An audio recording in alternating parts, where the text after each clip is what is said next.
Good morning all of you friend. कल मैंने आप लोग को भाषा के बारे में डिस्कस किया था, भाषा के बारे में बताया था। आज हम जिस भाषा के बारे में बताया था उस भाषा का नाम हिंदी है, जो हमारे एग्ज़ाम में पूछी जाती है। उस भाषा का नाम हिंदी है जो हमारे एग्ज़ाम में पूछी जाती है। आज उसी हिंदी भाषा के बारे में हम डिस्कस करेंगे, उसको आगे बढ़ाएंगे। ठीक है, तो हिंदी भाषा जो है, सबसे पहले जानेंगे हिंदी जो है हमारे भारत में, जो हिंदी लैंग्वेज के बारे में जानेंगे, उसके क्या रूल है, क्या नियम है, उसको कैसे आगे बढ़ाया गया, उसके बारे में जानेंगे। तो सबसे पहले हमें देखेंगे हमारे भारत में अधिकांश यानी उत्तर भारत में 43.63% जनसंख्या जो द्वारा अपने विचारों को आदान प्रदान करना जिस भाषा का प्रयोग हुआ है उसका नाम हिंदी। हिंदी सबसे पहले जानेंगे। हिंदी हमारे भारत के लगभग 9 राज्यों में इसे राजकीय भाषा का दर्जा प्राप्त है। हमारे भारत के लगभग 9 राज्यों में हिंदी भाषा को राजकीय भाषा का दर्जा प्राप्त है। इसे हम लिंकिंग लैंग्वेज भी कहते हैं, जिसे द्वितीयक भाषा के नाम से जानते हैं। इसे लिंकिंग लैंग्वेज के नाम से भी जानते हैं, जिसे द्वितीयक लैंग्वेज के नाम से जानते हैं। जैसे हमारे पश्चिम बंगाल में बंगाली भाषा बोली जाती है, उसके साथ साथ हिंदी भी बोली जाती है वहाँ के लोग। तो हमारे भारत में लगभग 9 राज्यों में इसे राजकीय भाषा का दर्जा प्राप्त है। हमारे यानी कुल भारत में लगभग 52% से अधिक हिंदी भाषा बोली जाती है, यानी हमारे भारत की जनसंख्या के आधे से अधिक लोग हिंदी बोलते हैं। सर्वप्रथम ये चीज़ आप लोग जान लीजिए कि ये लगभग भारत के जो 9 राज्य में बोली जाती है, जैसे हमारा उत्तराखंड हुआ, यूपी हुआ, हिमाचल प्रदेश हुआ, छत्तीसगढ़, राजस्थान, मध्य प्रदेश, यूपी, इन सब यानी 9 राज्यों में हिंदी भाषा को राजकीय भाषा का दर्जा प्राप्त हुआ। इसे आधे से अधिक लोग बोलते हैं। जैसे हमारे भारत में एक बच्चा जन्म लिया तो सबसे पहले हमारी मातृभाषा हिंदी बोलना सीखता है। तो इस प्रकार से आधे से अधिक हमारे भारत की जनसंख्या के आधे से अधिक लोग हिंदी भाषा बोलते हैं। ये हिंदी जो है हमारी फारसी भाषा का शब्द है। हिंदी जो है फारसी भाषा का शब्द है। इसके बाद हम ये जानेंगे हमारी हिंदी का विकास कैसे हुआ, यानी हमारी हिंदी जो है पहले हिंदी नहीं थी, इसका विकास कैसे हुआ, इस पर हम आप लोग को आगे बताते हैं। इसको आप लोग नोट्स कर लीजिए, हमारे साथ साथ आप लोग लिखते चलिए। और ये वीडियो जो हम बना रहे हैं थ्योरी बेस पे बना रहे हैं। ये वीडियो आपके हर एग्जाम के लिए बहुत ही इम्पोर्टेंट होगा। इसको हम थ्योरी बेस पे पढ़ा रहे हैं, थ्योरी बेस पे हम अपना वीडियो बना रहे हैं। उसके बाद इस पे हम क्वेश्चन बनाएंगे। थ्योरी बेस पे पहले पढ़ाएंगे, उसके बाद इस पे क्वेश्चन बनाएंगे। इस पे क्वेश्चन कैसे कैसे बनता है जो हमारे एग्जाम में पूछा जाता है। तो इसलिए आप लोग इसको नोट्स करते चलिए, हमारे साथ साथ एक अच्छे से नोट्स बनाइए।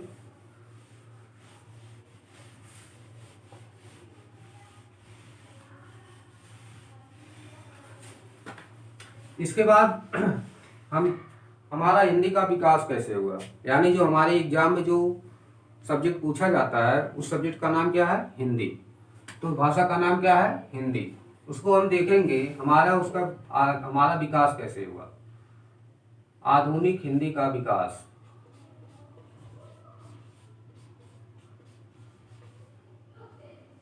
आधुनिक हिंदी का विकास, यानी जो लैंग्वेज हम हिंदी पढ़ रहे हैं जो हमारे एग्जाम में पूछी जाती है उसको हम देखेंगे आधुनिक हिंदी का विकास, यानी उसका विकास कैसे हुआ आधुनिक में।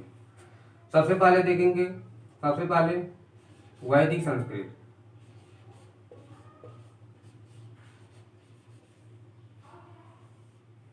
वैदिक संस्कृत सबसे पहले क्या है, वैदिक संस्कृत। ये हमारा कब से कब तक रहा, 1500 ईसा पूर्व से लेकर 1000 ईसा पूर्व तक।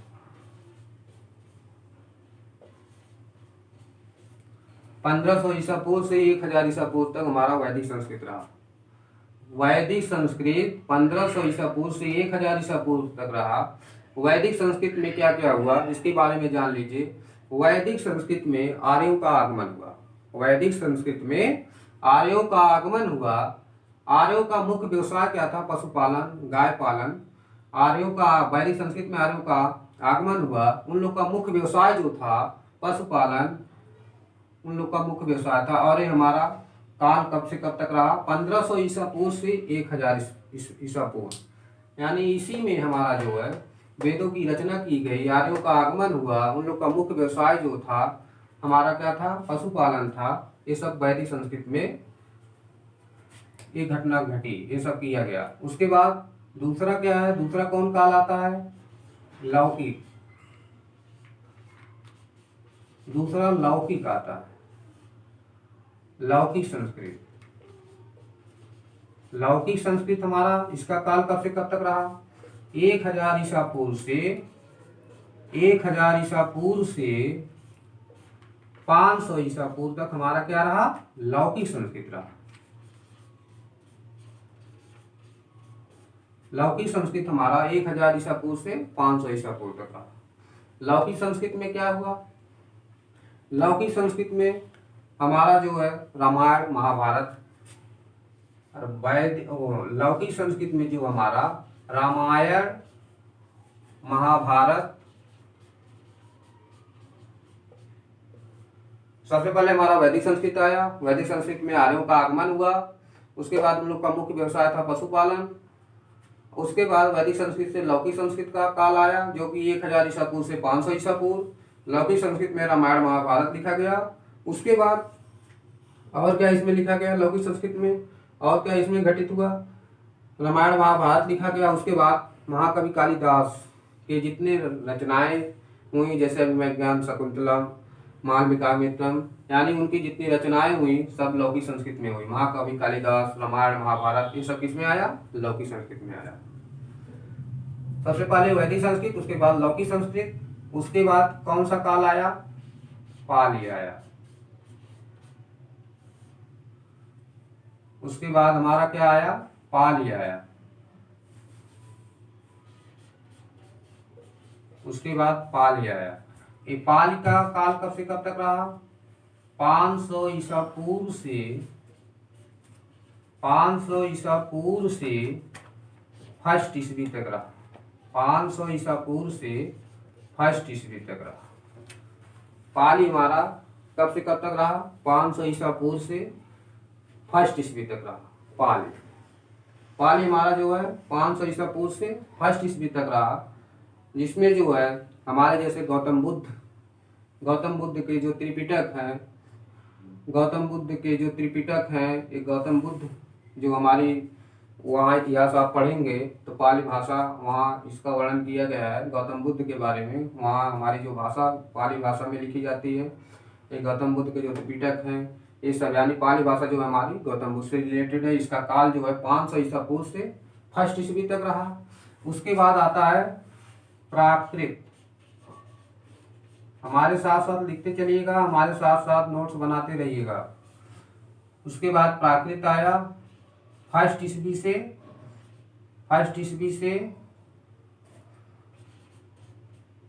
500 ईस्वी तक। पाली जो है हमारा कब से कब तक रहा? फर्स्ट ईस्वी से 500 ईस्वी तक। ठीक, सबसे पहले वैदिक संस्कृत आया, उसके बाद लौकिक आया, उसके बाद पाली आया, उसके बाद प्राकृत आया। ऐसे ऐसे हमारा हिंदी का विकास होता चला, यानी हमारी हिंदी को लगभग 3500 वर्ष, हमारी हिंदी को लगभग 3500 वर्ष यात्रा करनी पड़ी। हमारी हिंदी को लगभग 3500 वर्ष यात्रा करनी पड़ी।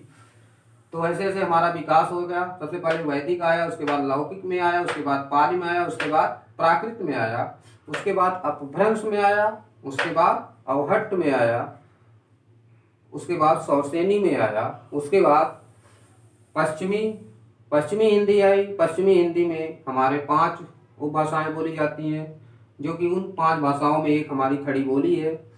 ठीक, तो खड़ी बोली से आया, फिर हमारा क्या राजभाषा हिंदी आया।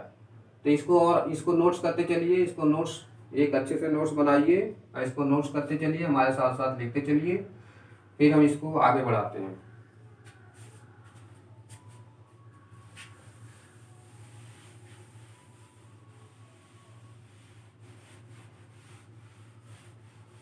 प्राकृतिक तक मैंने बताया, प्राकृत तक मैंने आपको बताया। अब इसको आगे प्राकृत के बाद अपभ्रंश आया। प्राकृत के बाद क्या आया? अपभ्रंश आया। अपभ्रंश का काल कब से कब तक रहा? 500 ईस्वी से 500 ईस्वी से 1000 ईस्वी तक हमारा अपभ्रंश रहा। अपभ्रंश के बाद कौन काल आया? अपभ्रंश के बाद अवहट्ठ आया। अपभ्रंश के बाद अवहट्ठ आया। अपभ्रंश के बाद कौन सा आया? अवहट्ठ आया। अवहट्ठ का काल कब से कब तक रहा? 900 ईस्वी से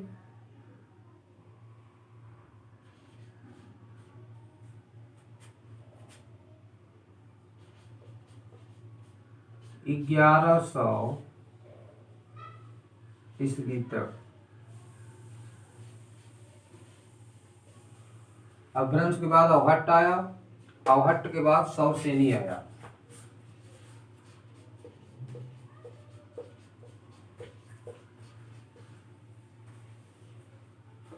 अवहट्ठ के बाद सौरसेनी आया। सौरसेनी जो है हमारा 1100 ईस्वी से अब तक, यानी जो ये हमारा आधुनिक चल रहा है।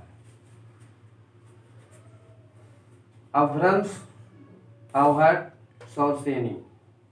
सौरसेनी सबसे पहले हमारा कौन आया? वैदिक आया।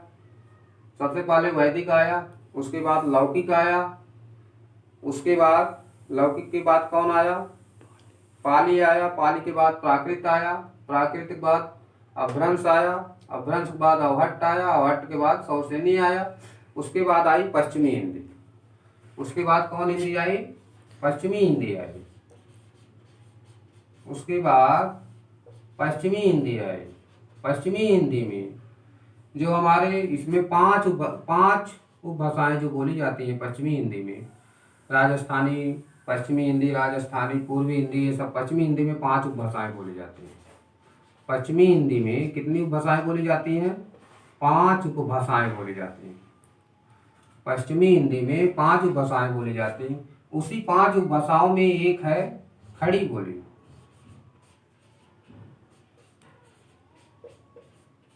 उसी 5 उपभाषाओं में एक क्या है? खड़ी बोली है, जो संस्कृत निष्ठ से होके,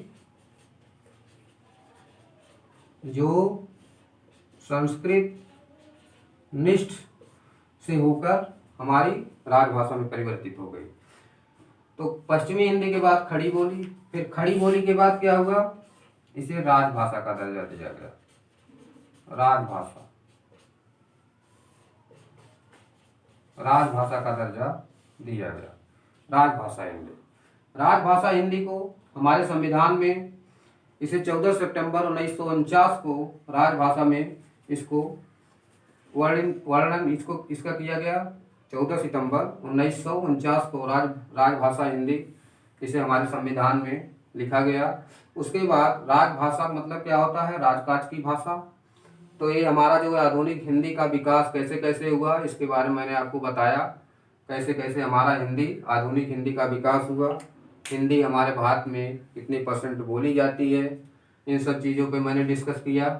ठीक, और मैंने उन सब चीज़ों पे डिस्कस किया कितने राज्यों में हमारी हिंदी बोली जाती है। भारत के लगभग 9 राज्यों में बोली जाती है। इसे लगभग द्वितीयक लैंग्वेज के नाम से जानते हैं। द्वितीयक लैंग्वेज यानी जिसको लिंकिंग लैंग्वेज बोलते हैं।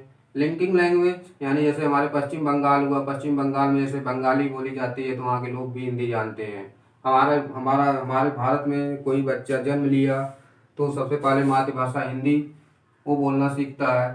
तो इस प्रकार से मैंने आपको इसको सीरियल वाइज से बताया। थ्योरी बेस पे मैं आपको पढ़ा रहा हूँ। उसके बाद थ्योरी बेस पे पढ़ाने के बाद मैं एक आपको अच्छे से नोट्स बनवाऊँगा। ये हमारे साथ साथ लिखते चलिए, नोट्स बनाइए और इस पे कैसे कैसे क्वेश्चन इस बेस पे बनेंगे, इसके बाद मैं आपको क्वेश्चन बनाऊंगा इस पर।